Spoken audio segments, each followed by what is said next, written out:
আমাকে এই বন্ধুর বাড়ির আইসি হিসাবে গত 1 তারিখে পদায়ন করেছে। স্যারের যে বিশ্বাস, স্যারের যে দক্ষতা, অনেক যাচাই বাছাই করে স্যার আমাকে সিলেক্ট করেছে। স্যারের একটাই ভিউ, মানুষের যান মাল সম্পদ পুলিশ রক্ষা করবে।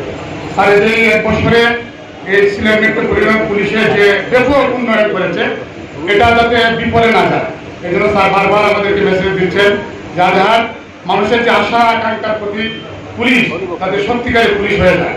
আমার যে কমিটমেন্ট জানতে চাচ্ছেন আপনারা, আপনাদের বক্তব্য আমি শুনলাম, আপনাদের যে চাওয়া পাওয়া অনেক, আমার একার পক্ষে সম্ভব না যদি আপনারা সহায়তা না করেন।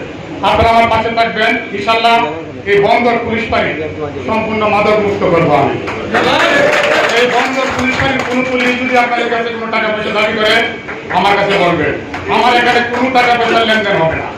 আপনারা নিশ্চিত থাকবেন, এখানে কোনো অন্যায় আমি করতে দেবো না। যতদিন আমি থাকবো এই বন্দর পুলিশ বাড়ি, আপনাদের যে আশা আকাঙ্ক্ষা নিয়ে আপনারা এই বন্দর পুলিশ বাড়ি আজকে আসছেন, সমস্ত আশা আকাঙ্ক্ষার প্রতীক আমি রক্ষা করবো অক্ষরে অক্ষরে। যদি কোনো ভুল ত্রুটি পান সরাসরি আপনারা আমাকে জানাবেন। আমার মোবাইল নাম্বারটা আমি আপনাদেরকে দিয়ে দিচ্ছি।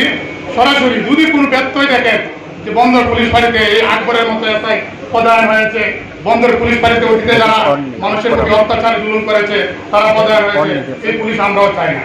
আমরা পরিবর্তনে বিশ্বাস করি। আমরা এক নতুন বাংলাদেশ পেয়েছি।